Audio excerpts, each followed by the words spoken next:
అదే RTV app వార్తల్ని క్షణాల్లో చదివే అవకాశం ఉంటుంది. ఒక న్యూస్ పేపర్, ఒక టెలివిజన్ ఛానల్ మీ చేతుల్లో ఎప్పుడూ ఉంటాయి.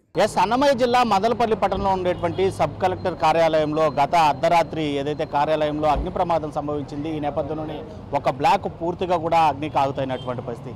ఆ బ్లాక్లో ఏవో సెక్షన్తో పాటు కంప్యూటర్ సెక్షన్, అదేవిధంగా రికార్డు సెక్షన్ కూడా ఉన్నట్లుగా కూడా మనకు సమాచారం అందుతుంది. ప్రధానమైనటువంటి ఫైల్స్ అంటే గత 5 ఏళ్ల పరిపాలనలో వైసీపీ చేపట్టినటువంటి పాలనకు సంబంధించి కావచ్చు, వాళ్ళు తీసుకున్నటువంటి పరిపాలనా పరమైనటువంటి అంశాలు కావచ్చు, లేదా ఇచ్చినటువంటి ఆర్డర్స్ కావచ్చు, లేదా రన్నింగ్ ఫైల్స్ కావచ్చు, ఇవన్నిటిని కూడా ఆ రికార్డ్స్ రూము, అదేవిధంగా కంప్యూటర్స్ రూమ్లోనే ఉండేవి. అయితే వాటికి సంబంధించి గత రాత్రి 11 గంటల సమయంలో జరిగినటువంటి ఈ అగ్ని ప్రమాదానికి సంబంధించి ఇప్పటికే ఏపీ సీఎం చంద్రబాబు చాలా సీరియస్గా రియాక్ట్ అయినటువంటి పరిస్థితి. ఒక సబ్ కలెక్టర్ కార్యాలయంలో ఈ అగ్ని ప్రమాదం జరగడం పైన, అది కూడా ఇప్పటికే ఏదైతే మదనపల్లి సబ్ కలెక్టర్గా ఉన్న గతంలో ఆర్డీఓగా పనిచేసినటువంటి హరిప్రసాద్ స్థానంలో నూతనంగా సబ్ కలెక్టర్ని నియమిస్తూ కూడా 3 రోజుల క్రితమే ప్రభుత్వం నిర్ణయం తీసుకుంది. ఆ నేపథ్యంలోనే ఇటు మెగా స్వరూప్ని మదనపల్లి సబ్ కలెక్టర్గా నియమించింది. ఆయన ఇవాళ ఉదయం 10 గంటలకి ఛార్జ్ తీసుకోవాల్సినటువంటి నేపథ్యంలోనే రాత్రి ఈ కార్యాలయంలో జరిగినటువంటి అగ్ని ప్రమాదం పైన అనేక అనుమానాలు వ్యక్తం చేస్తున్నారు టీడీపీ శ్రేణులు.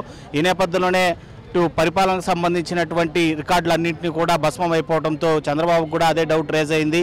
సో ఈ నేపథ్యంలోనే వెంటనే ఏపీకి సంబంధించినటువంటి డీజీపీ ద్వారకా తిరుమలరావుతో పాటు సిఐడి చీఫ్ని కూడా ఇక్కడికి వెళ్ళి విచారణ చేపట్టాలని చెప్పి, అంటే మదనపల్లి సబ్ కలెక్టర్ కార్యాలయానికి ప్రత్యేక హెలికాప్టర్ గుండా వెంటనే అక్కడికి చేరుకొని జరిగినటువంటి ఘటనపైన పూర్తి సమగ్ర విచారణ చేపట్టాలని చెప్పి కూడా సీఎం చంద్రబాబు వాళ్ళని ఆదేశించడం జరిగింది. ఇప్పటికే డీజీపీ అదేవిధంగా సిఐడి చీఫ్ అమరావతి నుండి కూడా బయలుదేరారు. మరికొద్దిసేపట్లోనే మదనపల్లి సబ్ కలెక్టర్ కార్యాలయానికి చేరుకున్నారు. ఇప్పటికైతే మాత్రం ఏదైతే ఇప్పటికే అన్నమయ్య జిల్లా ఎస్పీ ఆధ్వర్యంలో ఎంక్వైరీ ఉదయం నుండి ప్రారంభమైంది.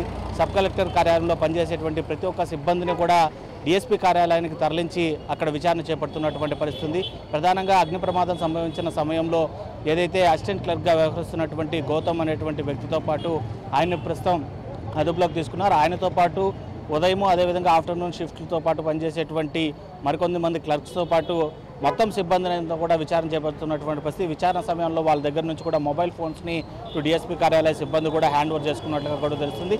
వీళ్ళతో పాటు ప్రస్తుతం ఏదైతే బదిలీ పైన ఉన్నటువంటి హరిప్రసాద్ని సైతం పోలీస్ కార్యాలయంలో విచారణ చేస్తున్నట్లు కూడా మనకు సమాచారం అందుతుంది. మరికొద్ది క్షణాల్లో అంటే అరగంట లేదా గంట సమయంలోనే డీజీపీ ఇక్కడికి చేరుకోనున్నారు. ఇప్పటికే ఎస్పీ విచారణ చేపడుతున్నటువంటి నేపథ్యంలోనే ఆ విచారణకు సంబంధించినటువంటి మొత్తం వివరాలను డీజీపీకి ఆయన వివరించనున్నారు. ఒకవేళ ఇన్ కేసు ఎస్పీ యొక్క విచారణ పైన ఆయన కానీ సంతృప్తి చెందినటువంటి పరిస్థితుల్లో ఆయనే ప్రత్యేకించి విచారణ చేపట్టేటువంటి పరిస్థితులు చాలా స్పష్టంగా కనిపిస్తున్నాయి.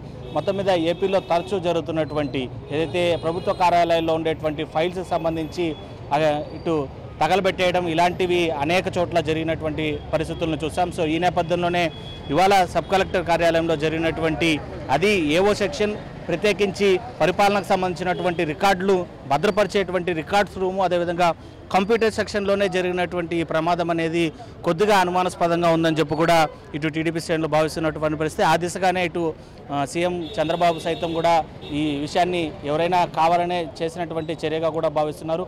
మరోవైపు ఇటు మదనపల్లి అంటేనే పొంగునూరు, అదేవిధంగా చిత్తూరు జిల్లా, అన్నమయ్య జిల్లా మొత్తం కూడా గత ప్రభుత్వంలో ఇటు పెద్దిరెడ్డి పాలనలో జరిగేటువంటి పరిస్థితి ఉండేది. మొత్తం పొంగునూరుకు సంబంధించినటువంటి రికార్డ్స్ కావచ్చు, అదేవిధంగా తన సోదరుడైనటువంటి తంబాలపల్లి నియోజకవర్గం నుంచి ప్రాతినిధ్యం వహిస్తున్నటువంటి పెద్దిరెడ్డి ద్వారకానాథ్ రెడ్డిని ప్రాతినిధ్యం వహిస్తున్నటువంటి తంబాలపల్లి నియోజకవర్గానికి సంబంధించినటువంటి రికార్డులు కావచ్చు, ఇటు మదనపల్లి రికార్డులు కావచ్చు, మొత్తం కూడా ఈ మదనపల్లికి సంబంధించినటువంటి సబ్ కలెక్టర్ కార్యాలయంలోనే ఉంటాయి. కాబట్టి గడిచినటువంటి 5 ఏళ్లలో వాళ్ళు చేసినటువంటి అక్రమాలు, అవకతవకలకు సంబంధించినటువంటి ఫైల్స్ ఇప్పుడు నూతనంగా వచ్చేటువంటి సబ్ కలెక్టరు ఎక్కడ బయటకు తీసి వాటిపైన విచారణకు ఆదేశిస్తారు అనేటువంటి అనుమానంతోనే కావాలనే తమ మాట వినేటువంటి అధికారుల చేత ఈ అగ్ని ప్రమాదం యొక్క డ్రామాని ఆడిచ్చి ఉంటారని చెప్పి కూడా టీవీ ఫ్రెండ్లో అనుమానం వ్యక్తం చేస్తున్నారు.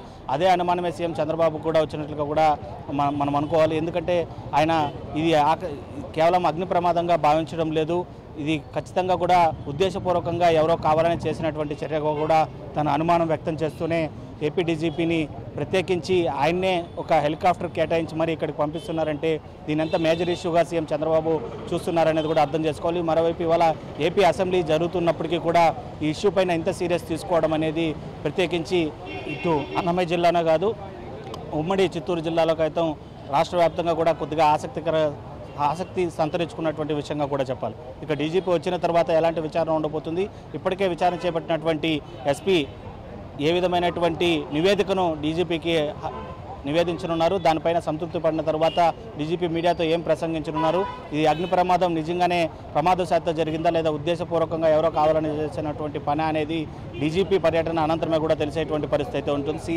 డీజీపీ మీడియాతో కూడా సాయంత్రం 6 గంటల ప్రాంతంలో మాట్లాడేటువంటి పరిస్థితి కూడా ఇక్కడ సిచ్యువేషన్ బట్టి అర్థమయ్యేటువంటి పరిస్థితి కనిపిస్తుంది. వీడియో జర్నలిస్ట్ మణికంఠతో Lokesh reporting for RTV Madanapalle.